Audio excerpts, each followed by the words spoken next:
Unsere Welt, die wir hier mit den 5 Sinnen auf dieser menschlichen Ebene wahrnehmen, ist sehr schnell veränderbar. Und je mehr ich mit dem Thema Ungewissheit und Nichtvorhersehbarkeit im Frieden bin, desto leichter lebe ich hier. Hallo, ich bin Peri Soilu und du bist hier beim Happy Cool Love Podcast, dein Podcast für mehr Lebenssinn, Bewusstsein und Klarheit. Ich freue mich, dass wir hier heute wieder zusammenfinden. Ich hoffe, dass dir gut geht.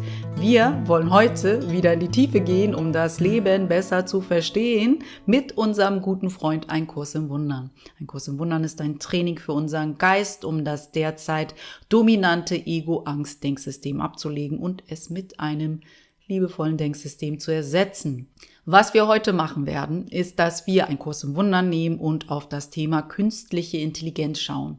Künstliche Intelligenz ist ja etwas, was gerade in aller Munde ist. Das ist gerade wirklich im Trend. Wir können uns eigentlich unsere Gesellschaft nicht mehr ohne künstliche Intelligenz vorstellen. Es ist ein neues Kapitel in unserer Menschheitsgeschichte und wir können nicht abstellen, dass künstliche Intelligenz gerade die Welt erobert.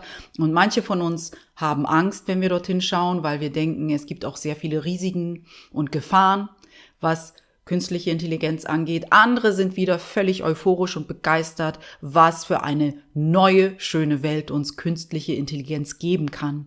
Und wir wollen heute den Kurs nehmen und schauen, wie können wir künstliche Intelligenz noch verstehen? Was ist in der Tiefe für uns für eine Nachricht drin, wenn wir dieses Phänomen betrachten, was sich im Außen zeigt? Weil wir wissen ja, ein Kurs im Wundern lehrt uns, dass das Außen nur ein Spiegel unseres Inneren ist. Wir können im Außen nicht sehen, was innen nicht in uns bereits ist.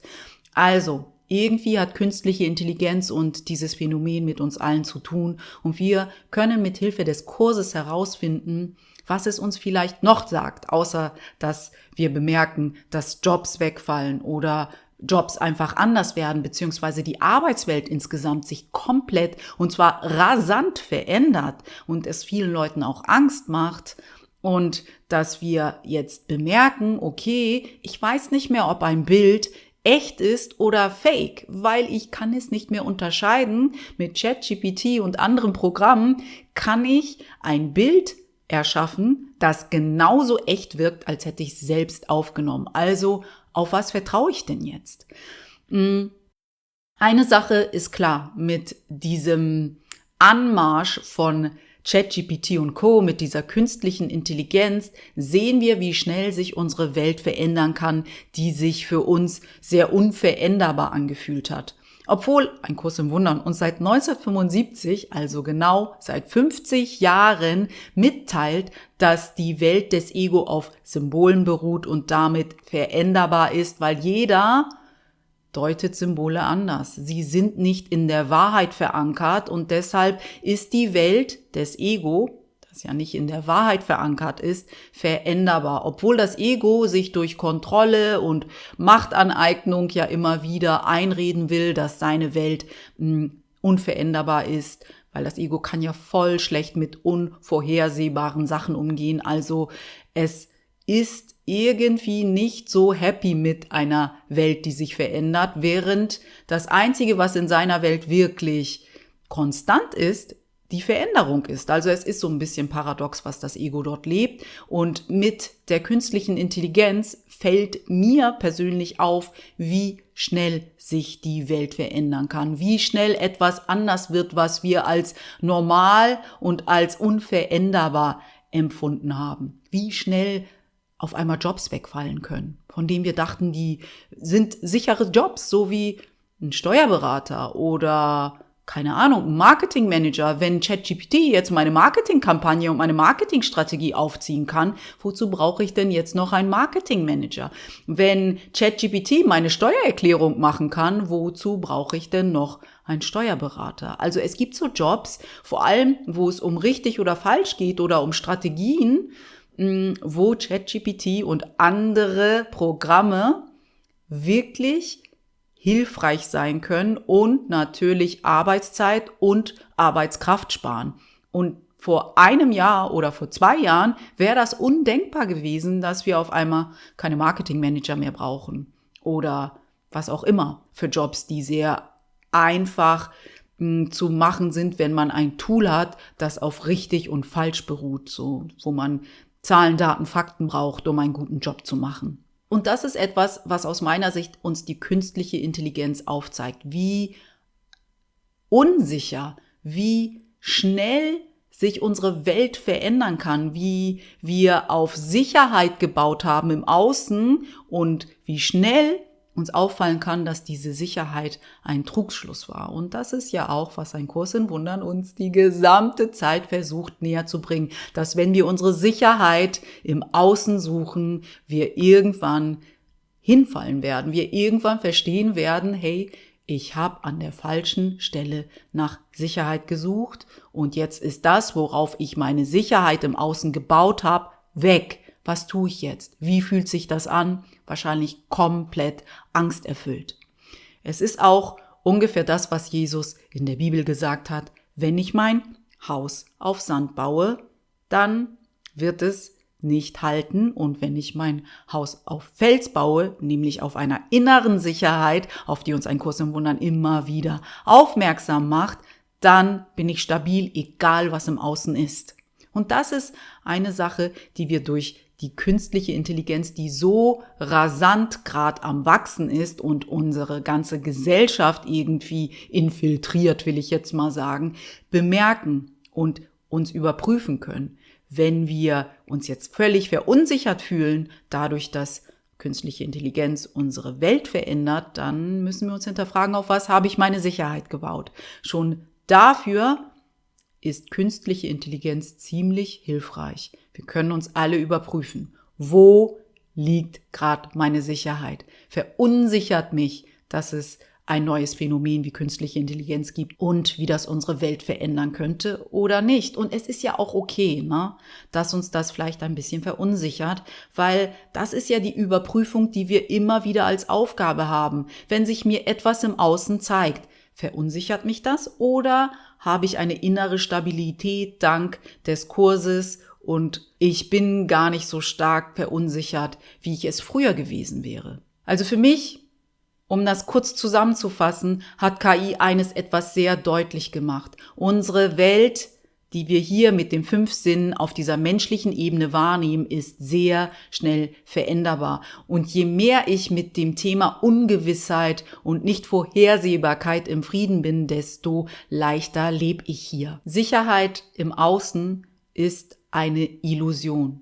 Das heißt nicht, dass du keine Wohnung haben sollst oder kein Geld oder nichts zu essen, das sag ich nicht. Aber wenn du deine Sicherheit auf den Dingen basieren lässt, die du im Außen hast, dann wirst du ganz schnell wackeln. Und ich glaube, KI und diese Ära mit ChatGPT und Co. führen uns sehr, sehr deutlich vor Augen, dass unsere Sicherheit nicht ausschließlich im Außen sein darf, am besten gar nicht im Außen, sondern im Innen. Dort, wo uns ein Kurs in Wundern immer wieder hinführen will, in diese Innenschau zu deiner wahren Natur, zurück in die Tiefe deines Geistes, wo wahrer Frieden herrscht und wahre Sicherheit ist. Weil wenn du dich mit dieser menschlichen Hülle verwechselst und mit den Dingen, die diese menschliche Hülle angesammelt hat, und wenn die so schnell weg sein können, dann hast du ein Problem, will ich jetzt mal sagen, weil du dann immer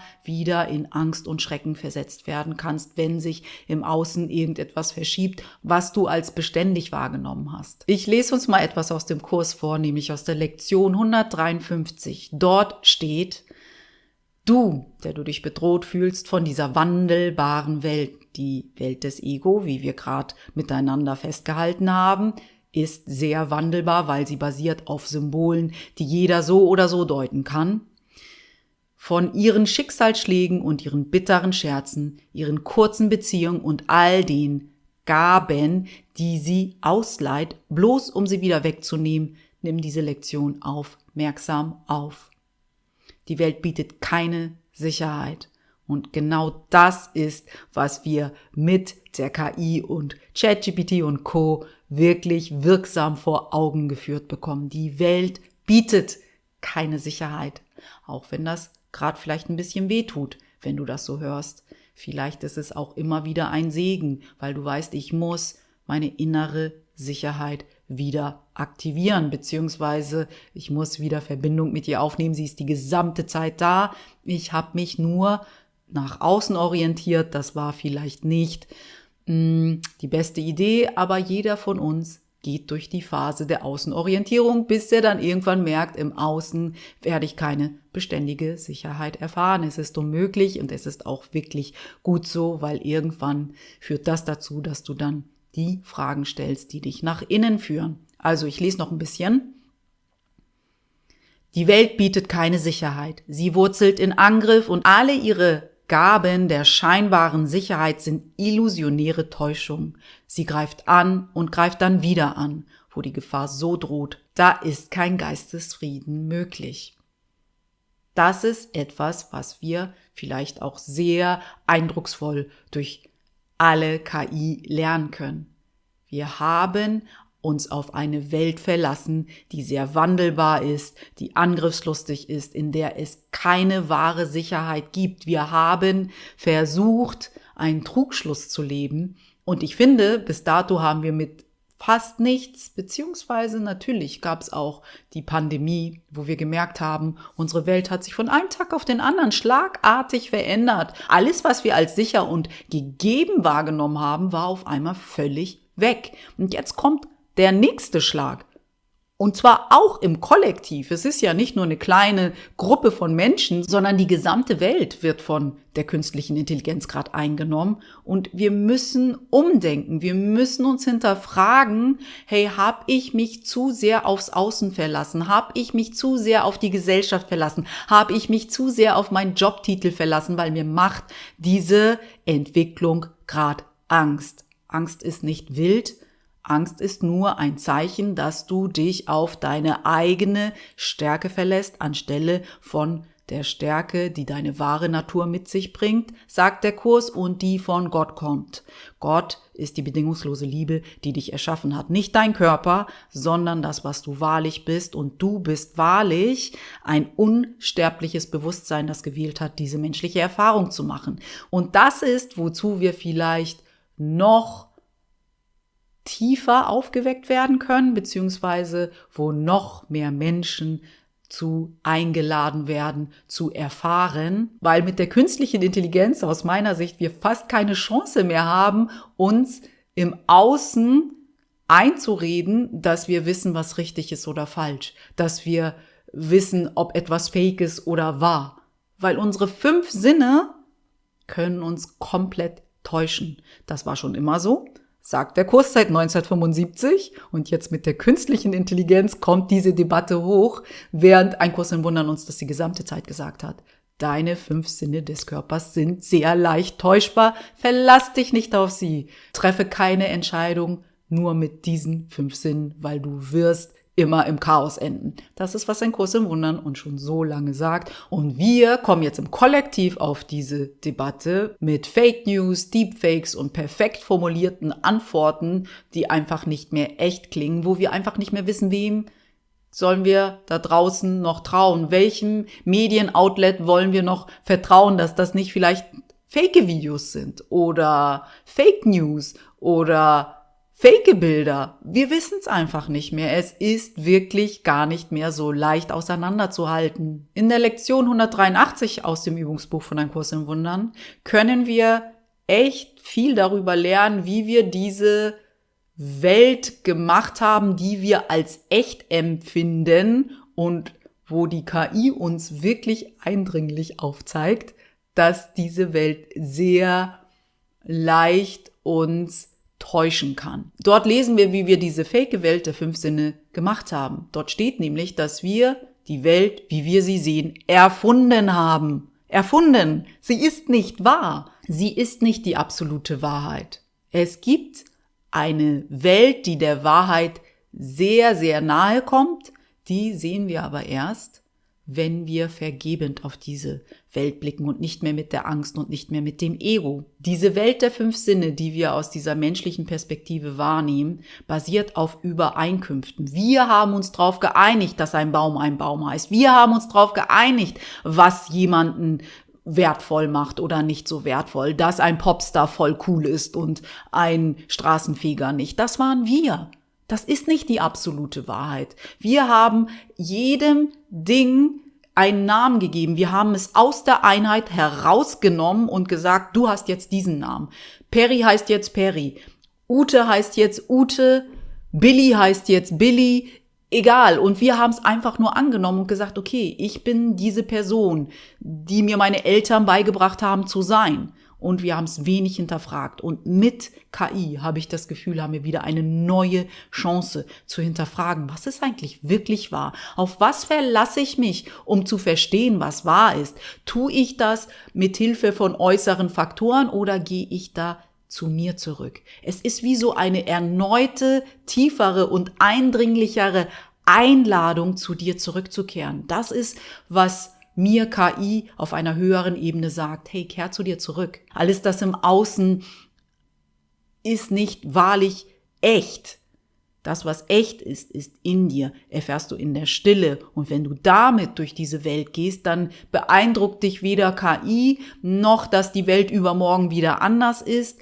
Oder zumindest findest du viel schneller wieder zu dem inneren Frieden zurück, der dich wahrlich ausmacht. Die Herausforderung ist natürlich, dass das Ego sagt, hey, wenn du meine Welt hinterfragst, dann ist das wahnsinnig. Wir lesen in Lektion 183 dazu, es, also die Welt des Ego, in Frage zu stellen ist Verrücktheit. Seine Gegenwart zu akzeptieren ist der Beweis der geistigen Gesundheit. So funktioniert das Ego. Es redet uns ein, hey, wenn du irgendetwas, was ich dir beigebracht habe, diese Welt der 1000 Dinge in Frage stellst, dann mach ich dich fertig. Dann denunziere ich dich, dann mach ich dich lächerlich, dann mache ich dich mundtot. So funktioniert das Ego, wenn es sich bedroht fühlt.